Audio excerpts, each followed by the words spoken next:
Me alegra mucho verles y comenzar con ustedes juntos este nuevo año del 2022. Definitivamente el año pasado lo superamos, acá estamos, Dios nos bendijo, nos guardó, nos dio, nos proveyó y aprendimos tantas cosas el año pasado.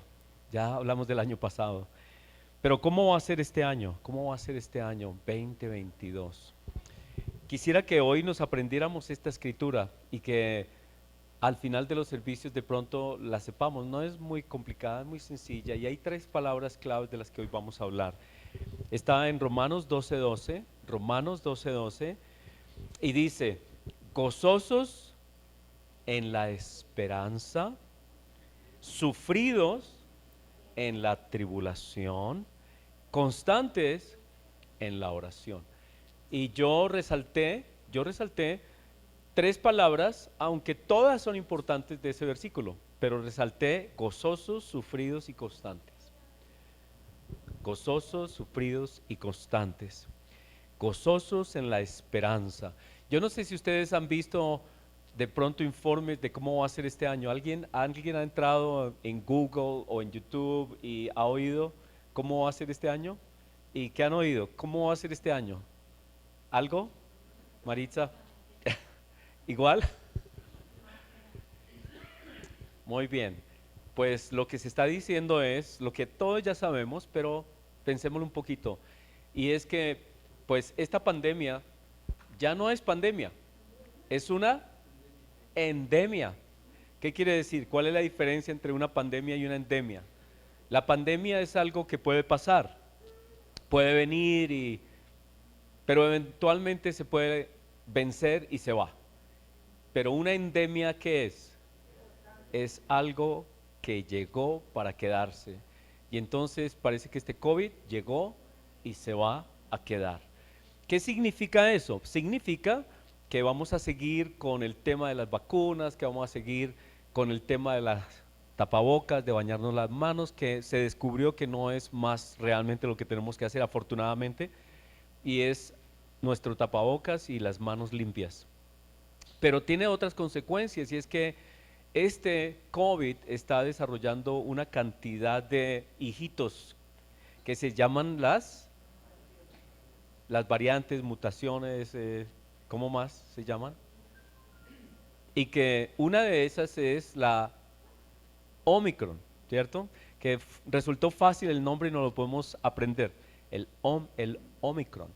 ¿Y cuál es la característica de esa variante? ¿Cuál es? Súper, súper reque de contagioso, aunque ¿cuál es la calma que nos da? No es letal, especialmente pues cuando las personas, según dicen, como nos informan, están vacunadas, entonces que lo que se prevé, lo que se nos está diciendo es que la posibilidad de que todos tengamos este Omicron es altísima. Así que cuando usted oiga de alguien que dice, tengo una gripita, es posible que sea Omicron, porque esa gripita es una variante del COVID.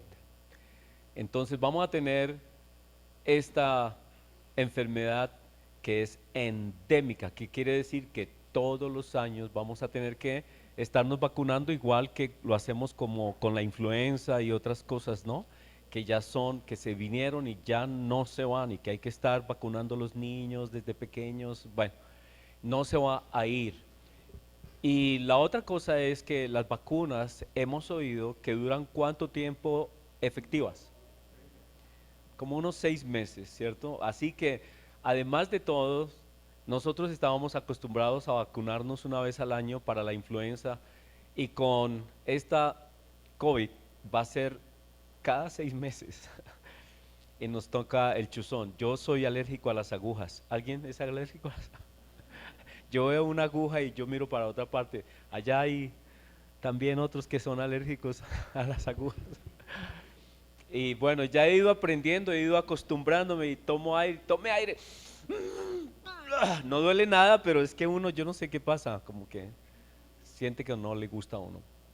Pero las consecuencias de esto van a seguir siendo mucho las mismas consecuencias. Es decir, que todavía, a pesar de que los países quieren que haya cierta normalidad, porque hay este balance, están tomando este balance entre, ¿qué hacemos? ¿Encerramos la gente para que se mueran de hambre o los dejamos que salgan y se contaminen? ¿Qué hacemos? ¿Qué es mejor? Entonces están como permitiendo que haya este equilibrio entre que las personas salgan, tengamos una economía que más o menos nos permita vivir y al mismo tiempo que tengamos los cuidados para que no todo el mundo se contagie. Entonces vamos a estar en esta situación tensa todo el tiempo. ¿Cómo va a ser el 2022? Esa situación. Una situación que podemos salir y podemos hacer las cosas, gracias a Dios. Ya no hay esta restricción, pero eso no quiere decir que es que esto ya pasó. No. Quiere decir que cada uno de nosotros tiene una responsabilidad. La responsabilidad es que si vamos a salir, seamos cuidadosos, que si vamos a tener reuniones en nuestra casa, seamos cuidadosos, que si alguien tiene una gripita, sea consciente, sea responsable, se quede en su casa y diga, no puedo ir a esa reunión, no puedo estar con ustedes. Me gustaría muchísimo estar con ustedes, pero no puedo ir porque tengo gripa. Ay, es que esa no es una gripa en serio, tienes gripa, quédate en la casa. ¿Cierto? Esa va a ser la responsabilidad. ¿Por qué? Porque no sabemos si esa gripa de verdad sea una gripita o es Omicron. Y esta Omicron se está propagando de una manera tan impresionante que parece que es mucho más fácil de contagiarse que con cualquier otra variante. Entonces, si nos da, bueno, al menos estamos con la calma de que no va a ser letal, no va a ser grave. Pero el chuzón no se lo van a poder quitar de encima. Y también están desarrollando otras medicinas que son ya pastillas que uno se puede tomar contra esta enfermedad o virus más bien. El asunto es que van a continuar las cosas tensas en la economía. No sé por qué razón exactamente, pero algo ha pasado con la economía porque no se pueden manejar las exportaciones, las importaciones como antes de esta endemia. Y todo se está poniendo absolutamente costoso, especialmente lo que hay que importar. Todo está muy caro. Y si ustedes hacen mercado, ¿quiénes de ustedes de los varones hacen mercado? Bueno, entonces los señores que hacen mercado saben conmigo que las cosas están graves. Que uno iba por la librita de alberja y estaba costando 4.000, luego 5.000, luego 6.000 y 9.000, 12.000. ¿Qué pasó? Y la carne que estaba en 13, la librita, y si es buena carne, y si de pronto usted quiere celebrar y se quiere comer un lomito, una carne de celebración, entonces de 20.000 para arriba la libra, ¿no? Y uno dice, mi abuelita, ¿qué pasó acá? Y las cosas van a estar muy caras este año, las cosas van a subir muchísimo, especialmente porque hubo otro elemento adicional y es que el mínimo subió bastante, entonces todo el mundo dice, usted tiene plata, pague gasolina para arriba, transporte para arriba, vivienda para arriba, casa para todo para arriba. Mi carrito viejo que tengo, que estaba como en 11 millones, ya vale 16. Sí, sí, subió. Pero entonces eso quiere decir que por ahora voy a estar quietico, es decir, no hay posibilidades de que muchos vayan a cambiar auto porque está muy caro. Todo se puso muy costoso. Y ese costo quiere decir también, lo que nos están explicando y lo que estaba mirando es que muchas personas que están en los negocios claves en el mundo se están haciendo muy ricos en medio de esta pandemia o endemia. ¿Quiénes se están haciendo ricos o están creciendo muchísimo? ¿Qué tipo de negocios? Para que ustedes sepan y se metan ahí. Todo lo que es comunicaciones, todo lo que es tecnología, todo lo que es tecnología, y si combinamos tecnologías con ciertas otras carreras de administración, de economía y todo lo demás, son las carreras que están dando en este momento. Ah, todo lo que tenga que ver con medicinas, ¿sí? Pero uno dice, sí, eso está carísimo, pero ponga una droguería y verá la competencia tan impresionante, todo el mundo tiene droguería ahora, pero es carísimo. Las medicinas, como yo les contaba la otra vez, me mandaron algo de un antialérgico, 350.000 pesos, y uno dice, ¿qué es esto? pero Señor, ¿qué es esto? Si yo no pagaba nunca en mi vida de 15,000 pesos, pensaba uno que era muy caro. Así que esa situación está llevando que los que están en ciertos negocios cada vez se hagan más ricos y la población de nivel medio hacia abajo cada vez más pobres. Y el mundo se está polarizando cada vez más.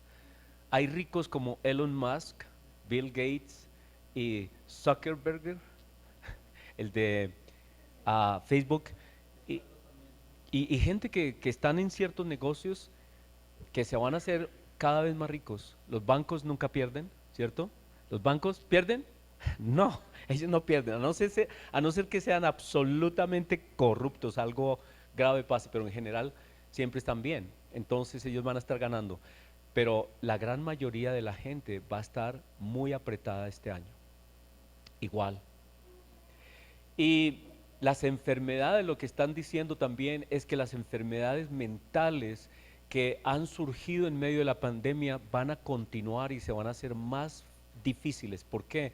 Porque la gente todavía tiene angustia, todavía tiene miedo de reunirse con otras personas, las relaciones familiares se fueron limitando y de amistades se fueron limitando y entonces hay como un nerviosismo, hay un estrés en la gente, hay muchas tendencias entre las personas hacia el suicidio, la depresión, el estrés, la preocupación, porque cuando uno siente la presión económica comienza a haber angustias. Y cuando la presión económica extiende por mucho tiempo, las personas, todos entramos en angustia porque hay que llevar el pan a la casa y no se puede pagar esto y no se puede pagar aquello y estábamos acostumbrados a tener tales cosas, ya no se puede tener y a veces nos toca salir de un lugar a vivir a otro lugar donde sea menos costoso. Y bueno, va a haber esas tensiones. Aquí se va a permitir que los niños vayan al colegio y las posibilidades de contagio van a crecer entre los niños, entre las familias. Todo eso va a traer una situación de angustia, va a traer una situación de mucha angustia. Eso es en cuanto a la parte económica. En cuanto a la parte ah,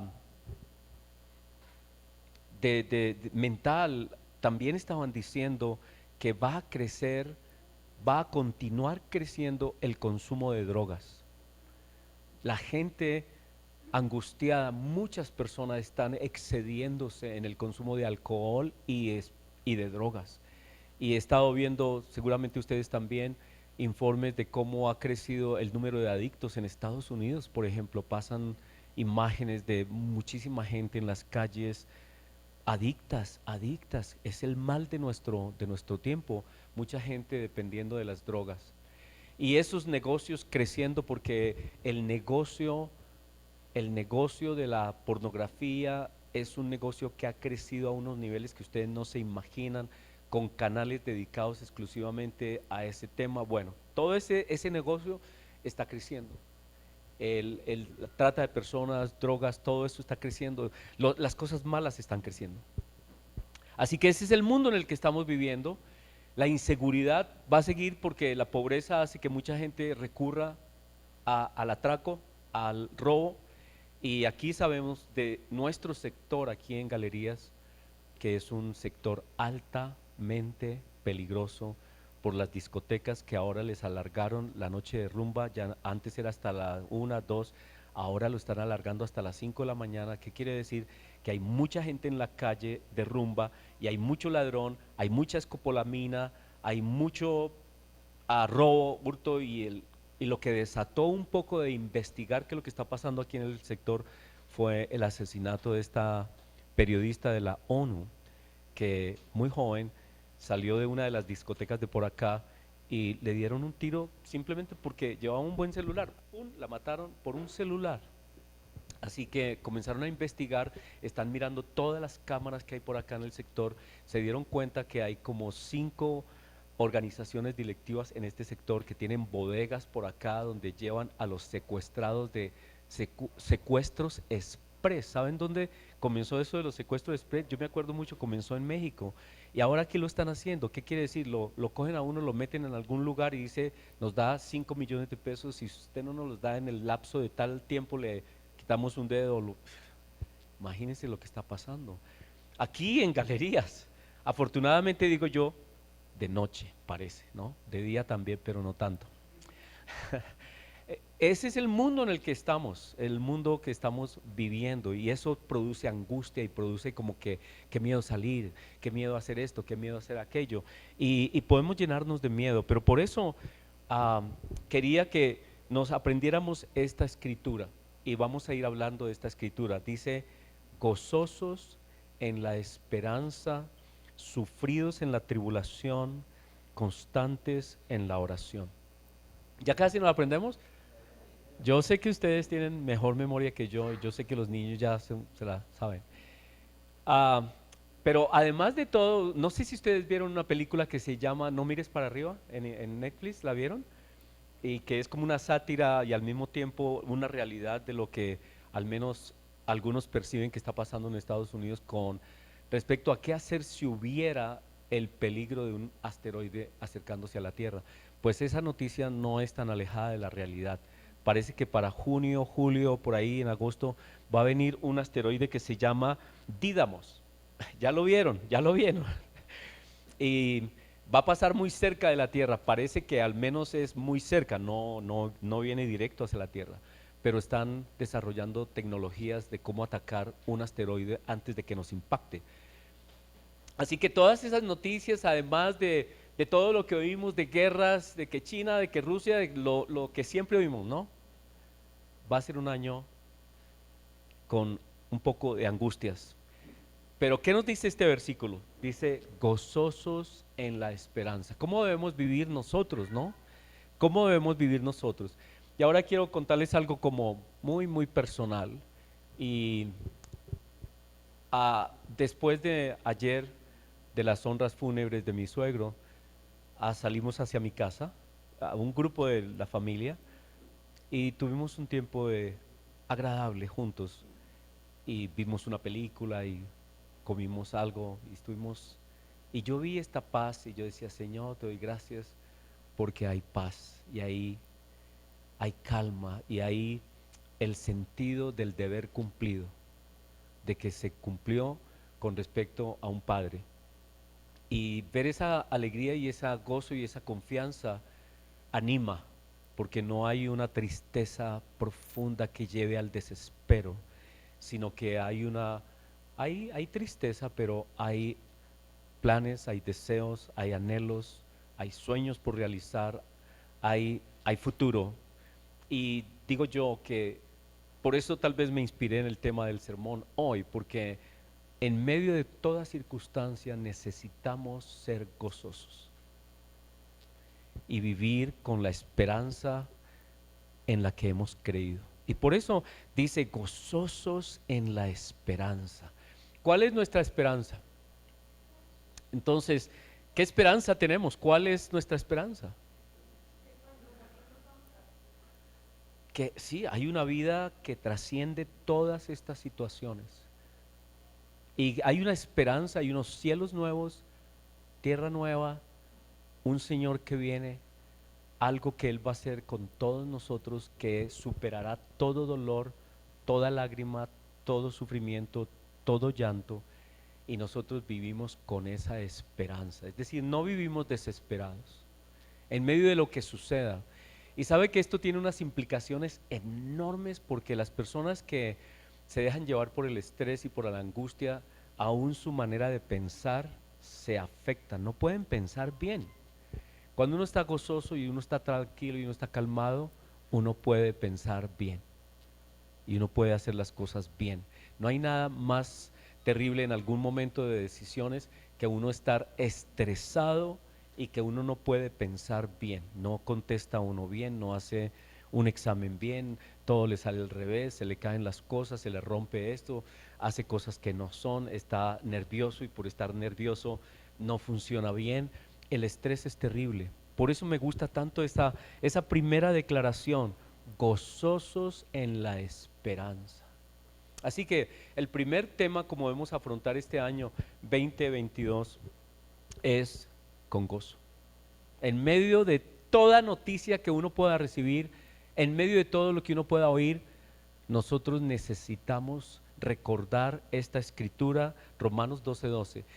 Romanos 12 habla de la vida cristiana. Todo ese capítulo habla sobre la vida cristiana. No lo voy a leer todo, solamente este versículo. Si hoy nos vamos con este versículo es suficiente. Gozosos en la esperanza. Y decir, yo tengo una esperanza y vivo gozoso por esa esperanza. Esa es mi alegría, mi gozo. Y como les decía, lo vi ayer y todo el mundo contento, charlando, normal, no había, ay, no, desesperos, llantos, angustias, acusaciones, nada, nada de eso. Porque, porque precisamente mi suegro les enseñó a vivir con gozo y con esperanza, a no desesperarse, a entender que todo el mundo, todos, como dice Hebreos, vamos a morir. Y ese es un paso de nuestra vida. Y vivir con esa calma de que se muere en la esperanza, que hay una esperanza. Y mucho más vivir con esperanza. Entonces, ¿cuál es el primer punto para este año? Gozosos en la esperanza. Y mucho más los jóvenes, mucho más los niños, ¿no? En mostrarles, llenarlos de esa alegría, llenarlos de esa esperanza, ¿no? Yo les decía que me sorprende a veces ver imágenes de niños en situaciones que uno dice tristes, muy tristes, pero por más triste que sea la situación de un niño, el niño está feliz, el niño está contento. El niño, si le toca jugar con un arito, él juega con el arito. Si le toca jugar cinco huecos, yo no sé si ustedes conocen ese juego, cinco huecos. Es que yo crecí jugando cinco huecos. ¿Tú jugaste cinco huecos? Eh, o la lleva o lo que sea. Y éramos contentos, no importara qué. Y por eso Cristo pone ese ejemplo de los niños, ¿no? Así que, punto número uno, ¿cómo vamos a vivir este año? Gozosos en la esperanza. No se dejen llevar del desespero, de la angustia por las cosas, de las malas noticias. Seamos personas que transmiten gozo, que inspiran gozo, que alientan a los demás. Y algunos que somos negativos, yo tengo como esa tendencia tal vez un poquito, ¿no? A decir, cuidado, se va a caer, ¡pum! Se cayó, yo se los dije, yo les dije, ¿no? Es como, yo veo desde, mis hijos saben, ¿no? Mi papá siempre ve dónde va a haber el problema. Es que, es que yo les digo, es que hay que estar pilas, porque aquí alguien se va a caer. Yo veo algo y digo, aquí se va a caer alguien. Y, ay, papá, ya, está bien. No. Y uno se vuelve como así, como muy negativo. Pero los que somos así, tratar de ser positivos y de seguir este principio, gozosos en la esperanza, no dejarse entrar en desesperanza. Yo a veces oigo a unas personas que dicen, "Ah, mire que", y yo digo, oh, ¿sí? Tranquilo, respire, gozosos en la esperanza, porque es una bendición estar tranquilos y calmados, tomamos mejores decisiones, hacemos las cosas mejor cuando estamos tranquilos. Cuando estamos desesperados, hacemos todo al revés y nos sale mal. Por eso ese consejo. Luego dice, sufridos en la tribulación, sufridos en la tribulación. Y quiero que veamos estas escrituras en Santiago. En Santiago vamos a ver la siguiente imagen.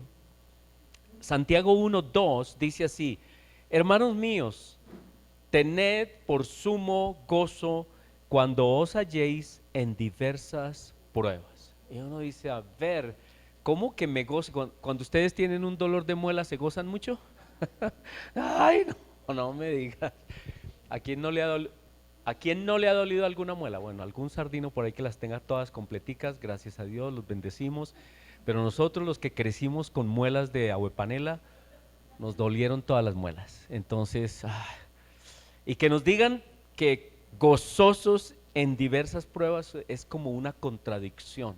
Y sin embargo Dios nos dice que aún en las pruebas seamos gozosos. ¿Por qué? Sabiendo que la prueba de vuestra fe.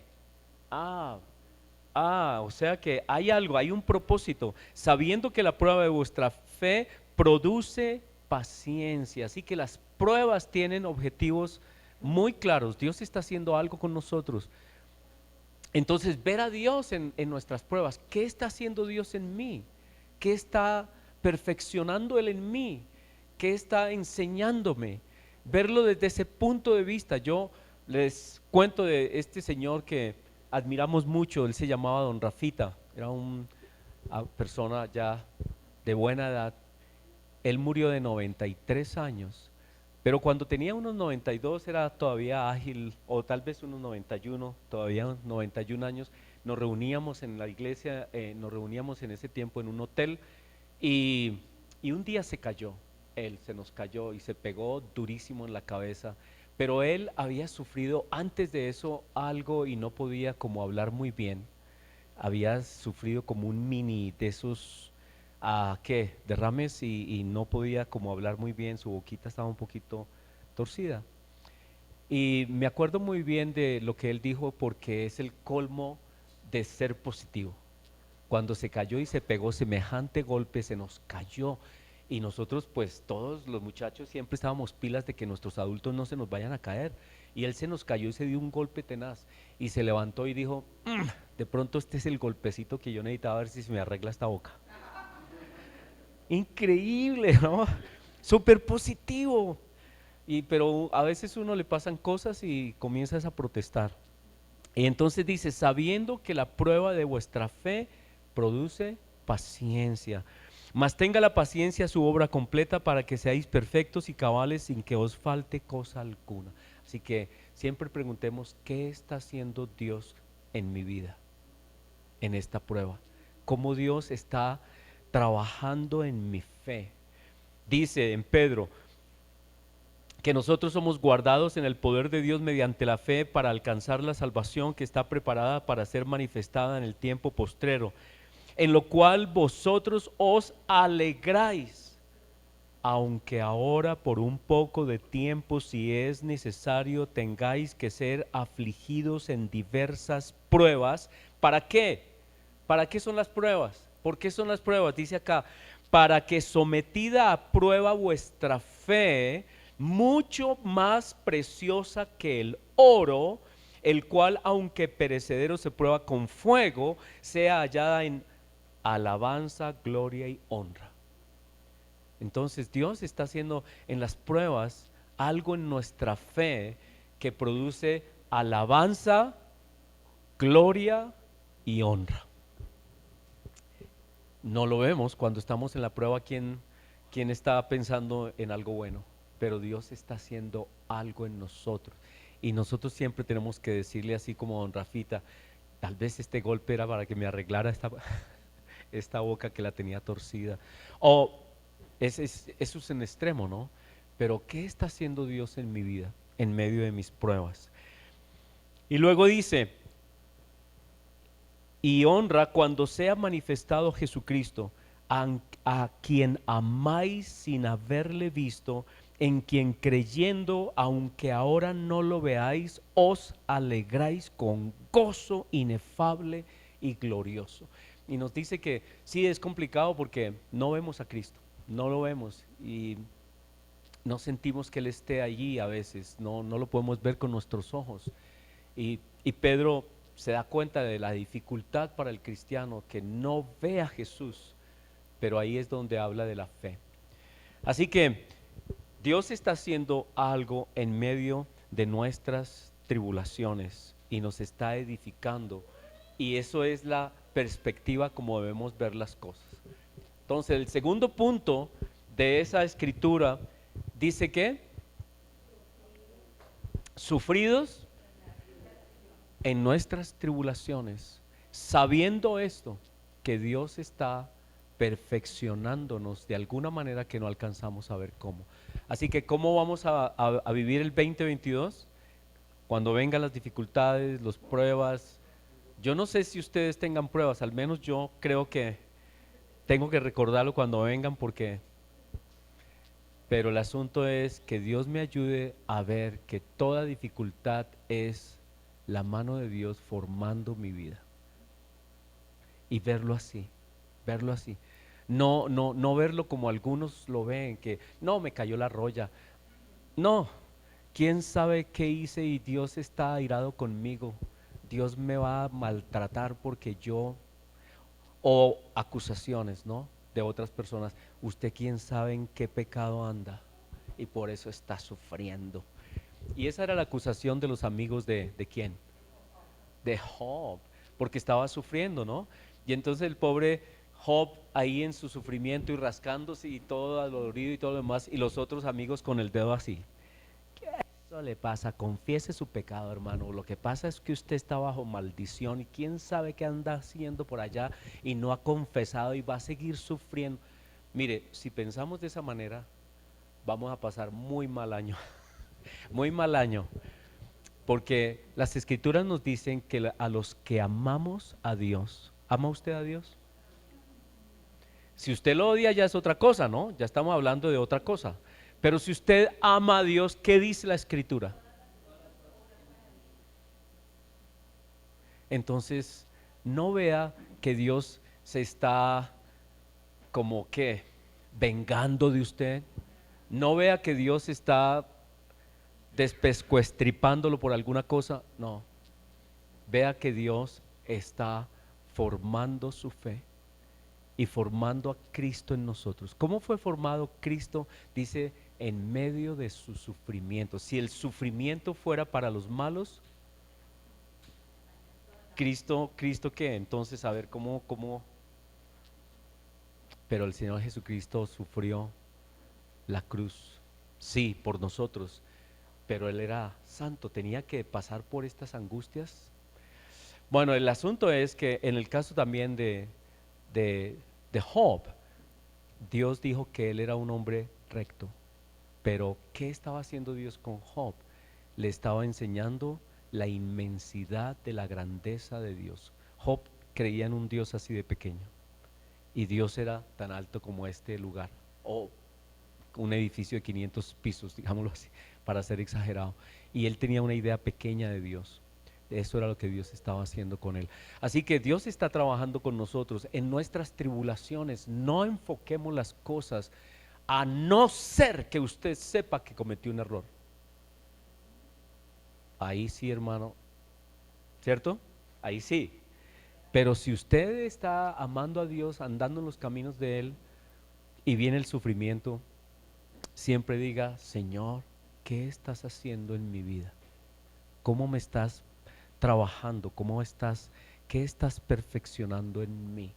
Y no le ponga cuidado a ustedes a acusaciones y a cosas que a veces todos cometemos errores, yo cometo errores, a veces uno hace juicios equivocados sobre las personas. Muy bien, ese es el segundo punto, ¿cierto? Entonces, sufridos, sí, aceptando ese sufrimiento y esas tribulaciones, sabiendo que Dios está haciendo algo en nosotros. Y la última parte es, dice, ¿qué dice la última parte de ese versículo? Constantes en la oración. ¿Y por qué nos dirá esa parte de constantes en la oración? ¿Con respecto a qué? ¿Por qué es tan importante la oración? Porque como vemos en la siguiente imagen, la oración es que Dios nos dice, la oración nos mantiene unidos a la visión de quién somos. La oración nos mantiene en esta relación con nuestro Padre. La oración nos guarda de la tentación más grande, que es el desánimo en medio de las pruebas. Porque cuando tantas pruebas vienen y tantas cosas pueden suceder en este año, que las personas dicen, ¿y dónde está Dios? ¿Yo por qué estoy sufriendo tanto? Eh, ya no aguanto más, ya no puedo más. Mire que tal persona no es cristiana y cómo le va de bien. Y yo desde que llegué a ser cristiano, no, eso es que agarrón tan tenaz, me agarraron a palo. Yo mejor, yo no vuelvo por esa iglesia. Y además en esa iglesia hay unas personas que, no, no, no. Entonces comienza uno a hablar de los amigos de la iglesia que lo molestan, lo friegan a uno. y uno dice, yo por allá no vuelvo, yo no quiero más iglesias. Y si de pronto, quiero hablar de cosas extremas, si de pronto ha sucedido que tienen un problema con alguien en la iglesia o de hecho una familia entre ellos tienen un problema y ambos eran supuestamente pues cristianos, pero tienen problemas y se separaron. ¿Sabe cuál es la tentación? No quiero nada que ver con Dios. Si Dios existiera, Él hubiera guardado mi matrimonio. Temas grandísimos, ¿no? No vamos a entrar en eso. Pero la gente se decepciona y le echa la culpa a Dios de todo lo que le pasa y a los cristianos y a la iglesia. Y por eso Dios dice acá, constantes en la oración. Porque pase lo que pase en este año, si usted se mantiene pegado ahí de nuestro Padre, Él le va a dar claridad, Él le va a dar la visión, Él le va a dar la identidad, Él le va a decir por qué. Y usted va a estar en lo que es, en donde debe estar, y no y no va a perder la dirección, y no se va a dejar desanimar, no va a caer en tristeza profunda, en desesperanza o en depresión. Ahora, la depresión tiene muchos elementos, unos son de salud, pero depresión espiritual, no va a tener esa depresión porque no va a caer en esas depresiones. Así que por eso la oración, constante en la oración.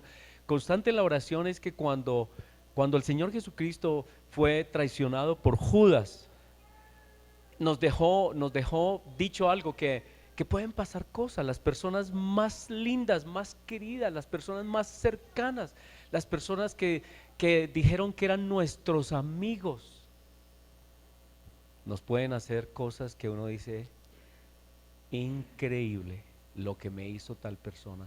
Y eso puede hacer que nos desesperemos, entremos en crisis y entremos en desesperanza, en desilusión y digamos, no quiero nada que ver con Dios, no quiero nada que ver con iglesias, eso es puro cuento, eso es mentira. Si esas personas fueran de verdad cristianas, no me hubieran hecho esto, porque se oye de tantas cosas que pasan, ¿cierto? Que me robó, que me tumbó, que le presté tanta plata y cuando se la fui a cobrar me dice, esto ya es un chiste, esto ya es un chiste, me dicen, yo se la envié, yo se la envié y estaban en un velorio y dice, ¿con quién? Con, con el muerto, como diciendo, él se quedó con la plata y, ¿no? Y ha pasado, ¿no? Así que las personas entran en desesperanza porque ponen demasiada esperanza en el ser humano y el ser humano nos puede quedar mal. Le pasó a Cristo Jesús. Judas lo traicionó de una manera tan impresionante que el Señor Jesucristo le dolió tanto que Él dijo, el que comía conmigo, el que comía conmigo, el que estaba conmigo. Y a veces las personas que más daño nos hacen no es el por allá que vive lejos, no, es el que vive conmigo, el que convive. Y a veces las decepciones son o con los hijos, o con el esposo, o con la esposa, o con alguien cercano a la familia, con un hermano, o algo que pasa y vienen esas desesperaciones, esas rabias, esas angustias, y Dios nos dice, constantes en la oración, porque eso es lo que te va a librar de las amarguras, de los odios, de los celos, de las rabias, de los deseos de venganza, de los deseos de hacer cosas indebidas. Eso es lo único que nos va a mantener en tiempos de prueba y de tentación. Y la tentación más grande es apartarnos de Dios.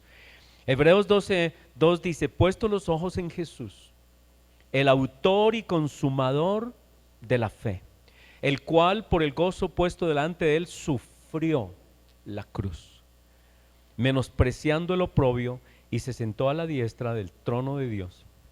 Así que él es nuestro ejemplo. Y dice en Lucas 22, ahí es Lucas 22:44, estando en agonía, estando en agonía. Yo cuando veía este versículo decía, Señor, hay momentos agónicos de las personas, hay momentos terribles, hay momentos de ira. Los cristianos también entran en momentos de crisis, de momentos en que ya no pueden más, en que por la humanidad que tenemos podemos entrar en momentos de desesperanza, de rabia, de ira, de deseos de cómo me hicieron esto o lo que sea. En esos momentos Dios dice, estando en agonía, oraba más intensamente. Entonces lo que nos invita a la escritura es que cuando estemos en momentos de que queremos tirar la toalla y que queremos hacer algo horrible, Dios nos dice, ve, arrodíllate, ora. Porque Dios de una manera increíble endereza nuestros pensamientos, limpia, calma, suaviza, nos corrige, nos transforma, nos aclara cosas en la oración. Cuando estamos orando, Dios hace su obra. Dios viene y con su espíritu enternece nuestro corazón, calma nuestras iras, calma nuestro dolor, nuestros celos y amarguras. Cristo viene y nos limpia. Y Él sabe lo que es eso. Porque Él estaba, ¿cómo? Estando en agonía. ¿Por qué Cristo en agonía? ¿Por qué? El dolor, la angustia, ver el ser humano como era, ver a esos que vino a salvar, a, que le pegaron de esa manera. ¿A usted alguna vez le han hecho alguna humillación? ¿Algo fuerte? Yo me acuerdo una vez un amigo mío que conocemos, yo creo que Fernando lo conoce muy bien, a Chucho Prieto una vez llegaron y la policía injustamente, yo estaba ahí con él, la policía injustamente lo metió en el baúl de un carro de una patrulla de policía y se lo llevaron a una comisaría. Injustamente, después se supo todo que, perdón, no, ya que, pero fue una humillada, yo no sé por qué vino esto a mi mente, pero lo humillaron. Y yo digo, y eso no es nada. Al Señor Jesucristo, Dios en la carne, lo escupieron. Ahora sí es en serio decir, usted no sabe quién soy yo. Ahí sí era en serio. Él pudo haber dicho, usted no sabe quién soy yo. Y él tenía toda la autoridad. Que escupan al Hijo de Dios, que lo humillen, que le pongan una corona de espinas, ¿saben qué es eso? Y que comience a sangrar la cabeza y que le peguen y que le quiten sus vestidos y lo maltraten. Y eso es violentísimo. ¿Estaba en qué? En agonía. Porque tal vez ese pensamiento que le dijo a Pedro, ¿no? Pedro, ¿tú qué crees? Que yo no puedo en este momento hacer descender todos estos ángeles y acabar con todo esto ya. Pero espérate, no, esa no es la voluntad del Padre. Yo vine a cumplir la voluntad del Padre. Cristo tenía el poder para haber borrado al ser humano de la faz de la tierra. Pero él dijo, no, no es así, a eso no vine, porque el Hijo del Hombre no vino a condenar al mundo, sino a que el mundo sea salvo por él. Pero tenía la agonía, ¿ok? Tenía la agonía, Señor, ¿qué es este ser humano tan perverso y tan malo? Y sin embargo, en medio de esa agonía y en esa situación, dice que oró más intensamente. Así que Dios nos llama a estos días que vienen, 2022, en momentos de pruebas, de angustias, cuando usted esté que ya no aguanta algo, que ha pasado algo terrible, recuerde, Jesucristo estando en agonía, oraba más intensamente. Muy bien. Así que, ¿cómo es la escritura? ¿Cuál es la escritura? Gozosos en la esperanza, sufridos en la tribulación, constantes en la oración.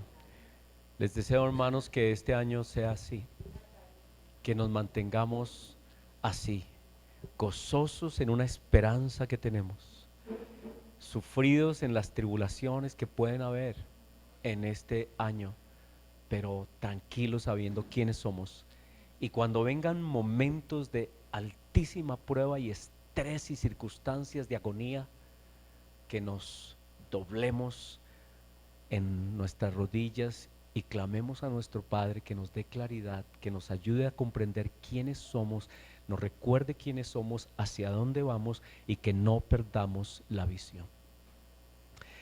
Les invito entonces ahora que tomemos la cena del Señor. Vamos a tomar la cena del Señor. Y la cena del Señor precisamente habla de este tema, ¿no? De que es el cuerpo de Cristo que sufrió el maltrato, que sufrió la maldad del ser humano. El ser humano es malo. Algunos dicen, no, los seres humanos son una machera. Ah, sí, Señor. Nosotros los seres humanos somos terribles. Y el Señor Jesucristo sufrió en él la maldad del ser humano y entregó su cuerpo por nosotros. Y también vamos a tomar esa copa de el producto de la uva, que dice la Escritura que era con vino la cena del Señor, pero la hacemos así por causa de muchas razones, de las personas que toman a veces medicinas o personas que tienen problemas de alcohol, lo que sea, y por eso hacemos con jugo de uva. Pero representa la sangre de Cristo derramada por nosotros en el nuevo pacto en el que Él es nuestro Salvador. Entonces, por un lado el pan representa el sacrificio de Jesús, por el otro lado este jugo representa la liberación, el pacto de Cristo, su amor, su sangre a favor nuestro. Así que vamos a tomar estos elementos y vamos a decirle, Señor, que Él nos ayude en este año, en todo lo que pueda suceder en nuestra carne, a recordar su sangre que nos libera, que nos purifica, que nos santifica, que nos perdona. Que Dios nos ayude a comprender lo que significa la cena del Señor. Señor, te damos gracias a ti. Hoy estamos pidiéndote que tú nos acompañes en este año y que nos ayudes a celebrar toda buena cosa, toda alegría, que nos ayudes a celebrar todo buen momento, a tener en nuestra mente esas escrituras como Filipenses 4:8, donde dice que todo lo que es bueno, amable, todo lo que es de buen nombre, si hay algo digno de alabanza, que en eso pensemos. Ayúdanos a dominar nuestras debilidades y nuestras maneras de pensar siempre negativas, y que a veces echamos tantas pestes y hacemos y decimos y pensamos cosas que no son.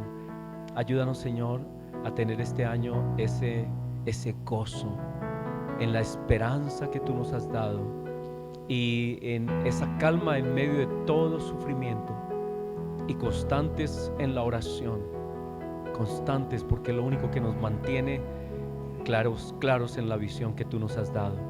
Bendícenos, Señor. Tomamos estos símbolos tuyos, el pan y el vino, en tu nombre, Señor Jesús, sabiendo que eres tú el que nos guías, nos llevas, nos das la victoria. Tú nos llamas, tú dices que tú nos escogiste desde antes de la fundación del mundo, nos llamaste, nos justificaste y también nos vas a glorificar.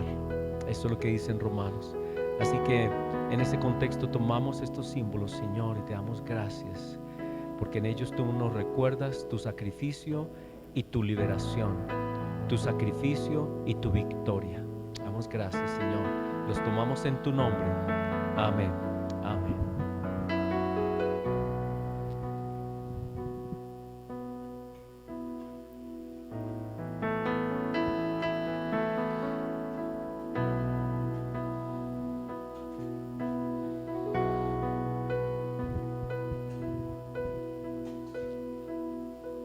Solo por tu sangre, solo por tu sangre, solo por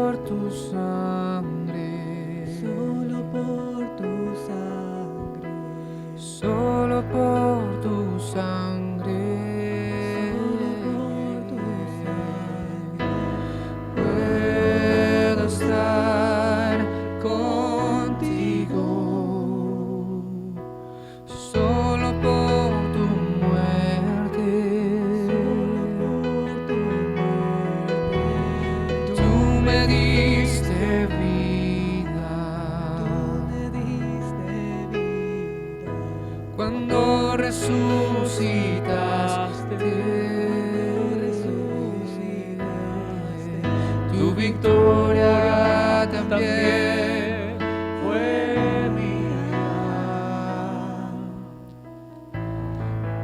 Puedo entrar a tu santo lugar.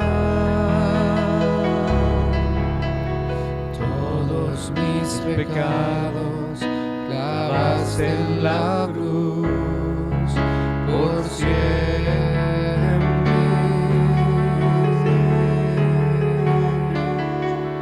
y siempre.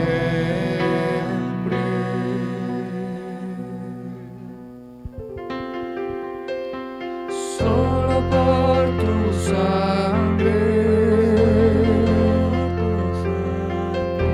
solo por tu sangre, solo por tu sangre,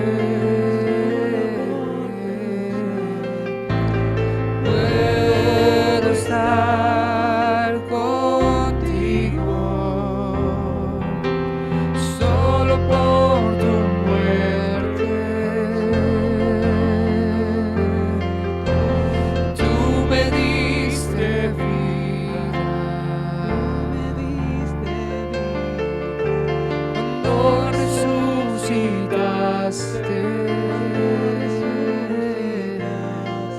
tu victoria también fue mía. Puedo entrar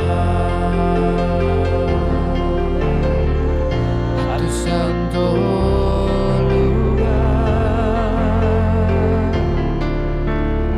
Todos mis pecados clavaste en la cruz por siempre,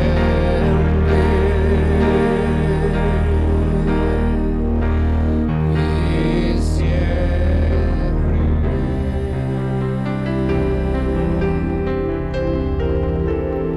Solo por tu sangre, solo por tu sangre, solo por tu sangre, puedo estar contigo. Solo por tu muerte, tú me diste vida, cuando resucitaste,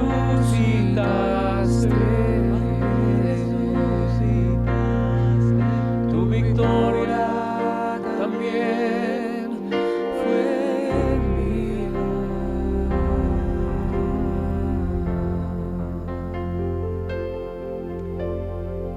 Señor, pedimos tu protección esta semana que comienza. Tú nos guardes, nos bendiga, nos ayudes en todas las cosas, nos muestre el camino. Bendice nuestra familia, nuestros hijos. Guárdalos de todo mal, de todo peligro, Señor. Provéenos, danos gracia ante las personas. Cuida nuestras familias, Señor. Cuídanos en el amor, en el cariño entre nosotros, en las familias. Y ayúdanos a hacer el bien. Tu bendición esté sobre nosotros, Señor Jesús. La bendición del Padre, del Hijo y del Espíritu Santo sea sobre todos nosotros. Amén. Amén. Muy buen día para todos. Que continúen disfrutando, pasando un buen tiempo